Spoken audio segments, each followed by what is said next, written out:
welcome to this week's episode of The Winning Post, powered by Delton Casinos in association with the Serum Institute of India.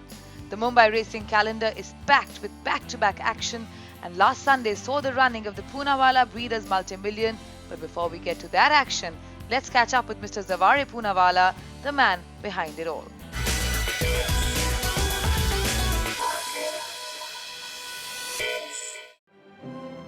Any competitive event is not only about the participants and never all about winning.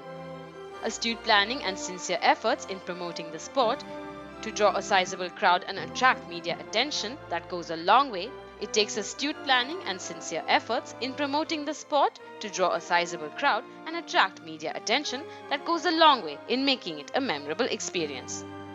The Punawalla family has been at it for more than 2 decades and a half. What started as a million race for 3-year-old juveniles way back in 1990 and sponsored by the Poonawalla brothers Dr. Cyrus and Mr. Zavare Poonawalla, the race has remained the #1 race for the juveniles ever since.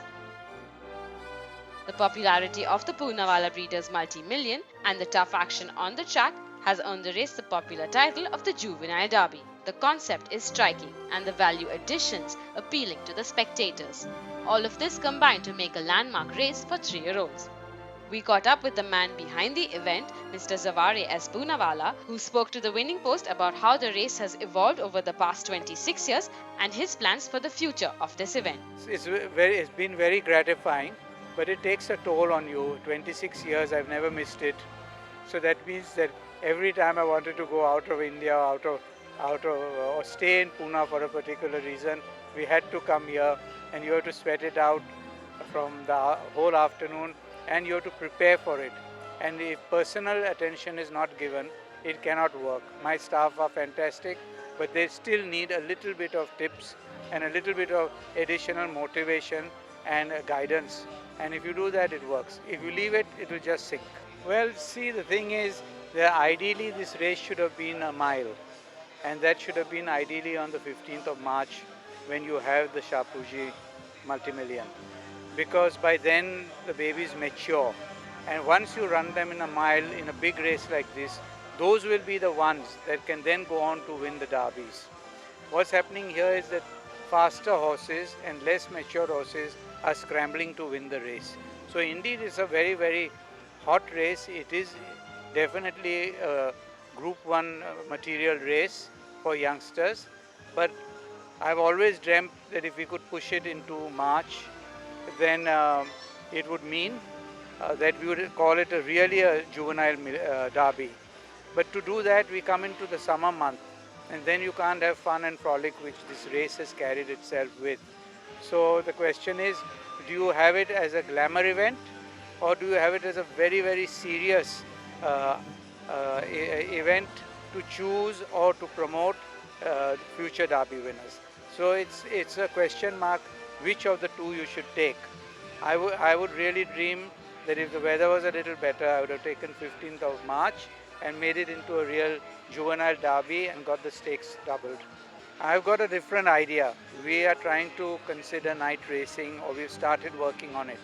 If we can put it through, and I don't see why not, where there's a will, there's a way, and that's what I had said when you took my interview many years back, maybe 2 decades back. What do you think of this race? And I said, and my wife said, that where there's a will, there's a way, and we'll take it to any heights if you want to do it. Similarly, we can bring in night racing. The day we do that, then what should happen is this race should become the mile race on the 15th of March at night, right? Shapoorji Million becomes the 7 furlong in February. So you have the 6, 7 and 8, and then you will have a strong field, and we can double the stake, and we can make it a real juvenile derby, and that will bring up racing to a great extent. The day was packed with racing action with a total of 10 races on the cards. The 2 feature races of the day were the Serum Institute of India Trophy and the Group 1 Poonawalla Breeders Multi-Million. The Serum Institute of India Trophy was first. A total of 6 horses came into the parade ring for the contest to be run over 1,000 meters. The B. Prakash Jain Merchant of Venice enjoyed the maximum share of support from the markets, and not surprisingly so, considering he had run second in his previous outing, the Bagpiper Championship Division 1 over 1,200 meters on Jan 31st. He He was partnered by A. Sandesh in the saddle and would be looking at going one better this time around. Opposing him was the Asad Siddiqui trained Jimbo, who was coming into the contest on the back of a 4th place finish in the Bagpiper Championship Division 2 over 1,200 meters on Jan 31st.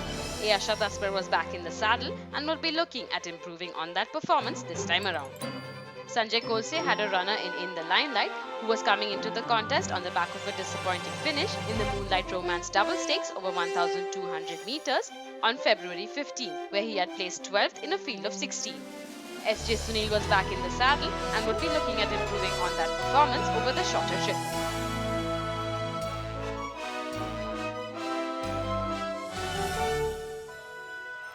And they're away and racing for the Serum Institute of India trophy to almost a level start by all the 6. And as the field settles down, the speedy Ravallo goes to the front 3/4 of a length ahead of Merchant of Venice quickly in second spot. The past the 803 behind Doc Holiday making a quick forward move. Saints and Sinners on the near side in the Limelight is in the centre, 2 behind. At the back of the field there is Jimbo. Round the turn and into the street, Ravallo comes in on first from Merchant of Venice in chase in second spot. Saints and Sinners in third. After that there is Doc Holiday. But it's soon going to be Merchant of Venice being ridden out hands and heels. Is bred by Glory of Dancer with the rider cheekily looking over his shoulder. Is about 3 lengths ahead of Jimbo. After that is in the Limelight, but Merchant of Venice in the last 100 meters. A length and a half in front of Jimbo. After that is in the Limelight. But Merchant of Venice is going to be just about makes it from Jimbo. Then there's in the Limelight Ravallo. Doc Holiday second last of all Saints and Sinners.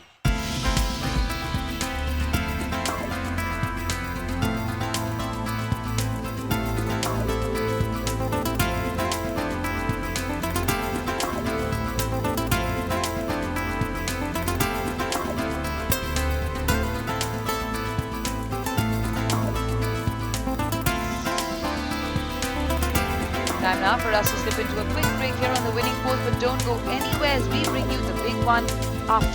Stay tuned.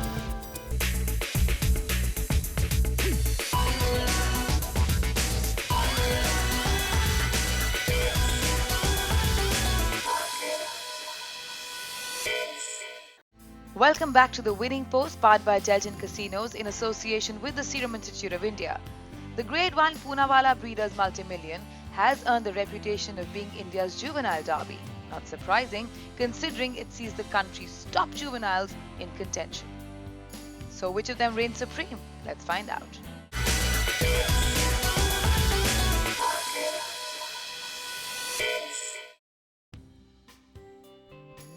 The Poonawalla Breeders Multi-Million Day had its charm in full swing, and the crowd was as enthusiastic as the day has seen for the last 26 years. A large section of the people in the members' enclosure were at their best in attire, hoping to catch the eye of the judges, who were subtle in mixing around, spotting the likely winner, with as eager eyes as one watches the equine good-lookers in the paddock.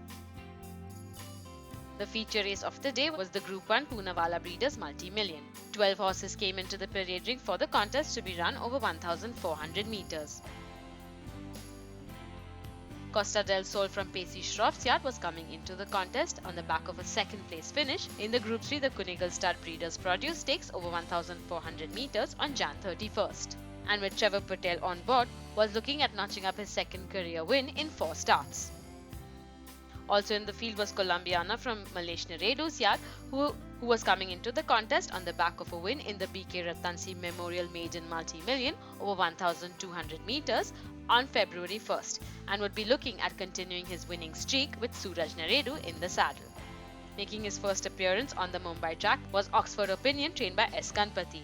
He was coming fresh into the contest on the back of a win in the NRCE Cup over 1,400 meters on Jan 26th in Bangalore, and would be looking at notching up his 3rd straight victory with A. Sandesh in the saddle.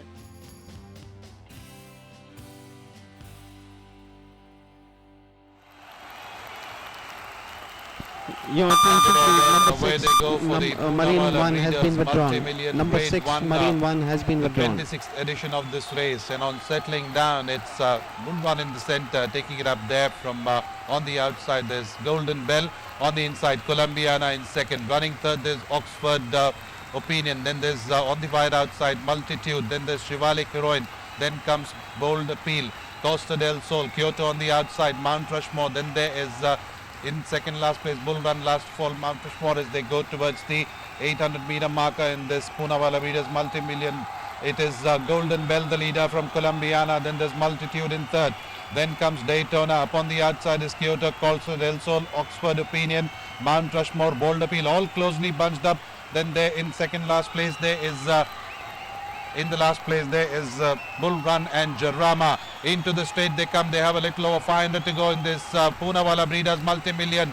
Golden Bell is the leader, being tracked on the outside by Colombiana. And look at Costa del Sol is covering grounds on the outside. Multitude in the center. Oxford Opinion, then the Shivalik Heroine and Mount Rushmore. But as they go into the last 200 meters, it is Costa del Sol on the outside. Gets the measure of Colombiana. Then there's Multitude and Oxford Opinion. Into the last 50 meters they go. And it's Costa del Sol, the winner of the Poonawalla Breeders Multi-Million here from Colombiana. Then there's Oxford Opinion, Multitude, followed by Bold Appeal, Shivalik Heroine, and the other runners will wait for the numbers. Costa del Sol had peaked perfectly for the big occasion and was bullish in his finish. Colombiana surged to the front soon on galloping past the 400. No sooner had Suraj got ahead to take the lead. Trevor set Costa del Sol alight. The pacey Shroff trainee gathered momentum and was soon all over the front runners. Costa del Sol sailed past Colombiana in a trice and bounded away to score an authoritative victory.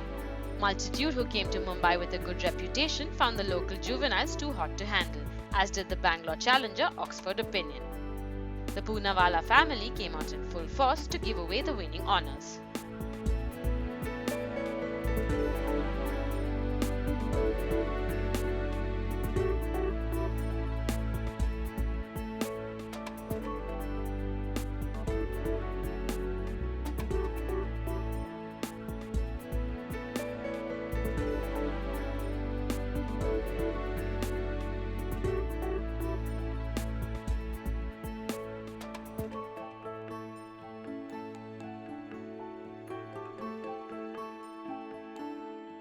But stay with us as we bring you an exclusive preview of the Indian Turf Invitation Cup.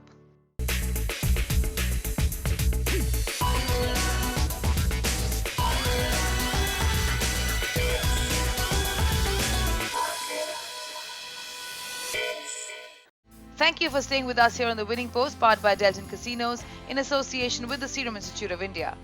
The Indian Turf Invitation Cup is being run in Mumbai after 4 years, and this is to be the biggest clash of generations as last year's winner, Allendale, and this year's champion, Be Safe, go head to head.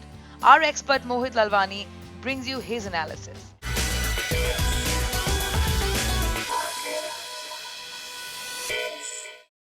Well, it is championship weekend, and 4 Group 1 races over these 2 days will determine who the champions in India are. Well, we've got the 1200 meter Sprinters Cup and Stayers Cup over 3000 meters on the Saturday, and then the Super Mile and the Invitation Cup on the Sunday. Interestingly, let's talk about the Invitation Cup first. I think this is one of the strongest revivals I've seen in many years. It's obviously going to get stronger and stronger when you have a clash of generations, which is just a few years old. And this year we've got a very good horse in Be Safe, and last year's good horses, Allendale, who won the Derby. Very rarely do you see a horse maintain that kind of form going into the next year, but Allendale, I feel, is absolutely at his best, possibly even better than he was last year. Amazing Grace was a late maturing filly, and she's done extremely well. But she's had a hard campaign, and that's my one concern with her. She basically has travelled all over the country. She was in Bangalore, then she was in Pune, then in Bombay, and she's obviously had a hard campaign. She skipped the Eclipse, and I think in my mind it was possibly just an attempt to get her fresh. Is this race coming a bit too soon for her? In my mind, possibly yet. Yes, I think at her best she's good enough to beat both these, but for me the winner will be Safe. I think he's got a weight advantage. I think he's a very good horse, not to say that the others are not. And of course on our show we've done a mock-up for you to get to see how this might play off. To remember that what we've done is just for fun, and it's in no way suggestive of how the result will finally work out. I'm going to stick with Be Safe. I stuck with him in the Derby. I think it's going to be one of the best races we've seen in many, many years. talking about the super mile, I think if you like Be Safe, you've got to like Zachary. And for me, Zachary is the horse here. He's a very interesting runner. I think he's consistent. He's got a lot of class, I feel. He's got a lovely turn of foot and a super temperament. I think he's the horse that everyone has to beat. Son of King Dakar. So that's something that's interesting. He's the standout from that crop. And going to the Saturday, we've got the Sprinters and Stayers Cup. And the Stayers Cup, I feel, is a lot more open. It's going to be hard to find the winner. You've got to find the right horse on the right day. And frankly, I'm not going to venture a guess there for the Sprinters Cup. I'm going to stick with Bombay Advantage to Dancing Prances, with the main challenge coming from Speed 6. Dancing Prances is working very well. He won 5 races in a row. And up to now he's in good form, and inshallah he has a very decent chance tomorrow. Only thing I'm worried about the draw and all. But up to now he done very well. And I train her mother, grandmother and everyone. Grandmother and mother also, they run record timing, and her sister also, she was in class 1. Up to now he done very well. I think inshallah he has a very good chance. I think 6 speed and that Shivalik something, and the same Basin sauce. But I'm worried only about the draw and traffic problem, only thing. I think it's okay. Last time also he ran short at second, hard luck last time, and he won he ran a second in the invitation last year. Let's see, inshallah he has a very good chance this time. He's come out very well after the race. He's got enough time to recover from that mile-and-a-half race. His last workout was very good, and we are keeping our fingers crossed and hoping for the best. I know this time it's a quite tough competition, like horses like Amazing Grace and Allender is there. It's going to be a good race to watch, and I hope Be Safe keeps his reputation high and does well for us. Both in their own rights. Allender in his last prep race he's run very impressively, and the form which Amazing Grace has shown in Pune and Bangalore has been great. That's all we have time for in this week's episode of The Winning Post. Do remember to catch all the action live on Sunday, the 1st of March on Neo Prime. If you've missed anything, remember you can always catch us on our YouTube channel. And of course, remember to follow Mohit Lalvani on Twitter for all your tips. We'll see you next week, and until then, may the horse be with you. Goodbye.